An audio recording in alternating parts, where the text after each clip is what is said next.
সময় আমাদের গিয়ারে প্রবলেম হয়, গিয়ারটা জড়িয়ে যায়, গিয়ারটা স্মুথনেস পড়ে না, স্মুথনেস হয় না। এটা কিভাবে স্মুথ করবেন, কি কি করণীয়, স্মুথ করার জন্য কি কি করতে হবে, ওই বিষয়গুলো আজকে আপনাদের সামনে তুলে ধরবো। আমাদের সাথে থাকবেন এবং শুরু থেকে শেষ পর্যন্ত ভিডিওটা দেখলে ইনশাআল্লাহ যে কোনো বাইকের গিয়ার আপনি সলভ করতে পারবেন, ইজি করতে পারবেন। তাহলে শুরু করা যাক, চলুন। আলহামদুলিল্লাহ, অনেক ভালো আছেন আশা করি। আমি মোহাম্মদ তুহিন খান, বাইক সার্ভিসিং বিডি চ্যানেল থেকে আজকে আপনাদের মধ্যে আবার নতুন এক ভিডিও নিয়ে চলে আসলাম। আজকে আমি দেখাবো যে গিয়ার কিভাবে আপনি ইজি করবেন। একটা বাইকের যখন আমরা চালাতে যাই তখন কিন্তু একটা গিয়ার না, এই সমস্যা কিন্তু হয়ে থাকে সবাই ক্ষেত্রেই, আপনার ক্ষেত্রেও হতে পারে। যাই হোক, আমরা প্রথমত যদি আসি, যেমন এই যে ক্লাসটা, এটা আমার 15 মিলি আছে কিনা, এটা 15 মিলি আমার টাইট দিতে হবে অ্যাকুরেট ভাবে।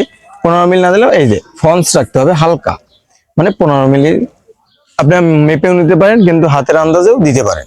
ক্লাসটা আমার অতিরিক্ত টাইটও না, মাঝামাঝি টাইট।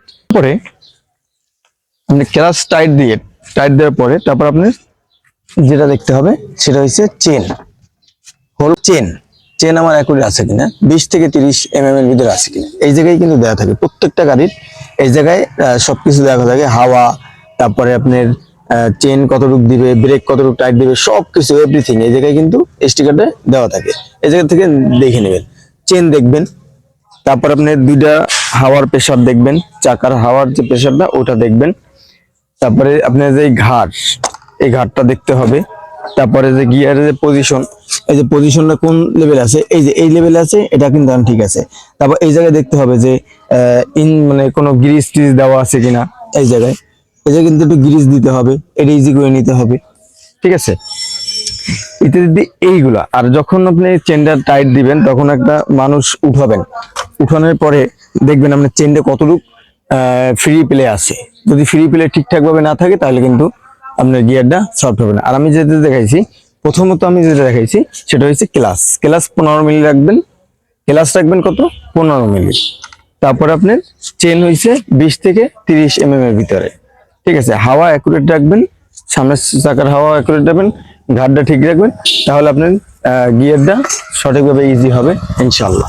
তাহলে যদি আপনার কাছে যদি আমার ভিডিওটা ভালো লেগে থাকে, অবশ্যই আরো 10 জনকে শেয়ার করবেন, আরো 10 জন দেখতে পারে, আরো 10 জন আপনার এই ভিডিও শেয়ারের মাধ্যমে হেল্প নিতে পারে। আর এত কষ্ট করে, এত পরিশ্রম করে যখন এই ভিডিওগুলো তৈরি করি, তখন কিন্তু যদি আপনারা শেয়ার না করেন তাহলে কিন্তু আমার সত্যি মনের ভিতরে একটা খারাপ লাগে, অনুভূতি আর জন্ম হয় না, অনুভূতিটা মরে যায়।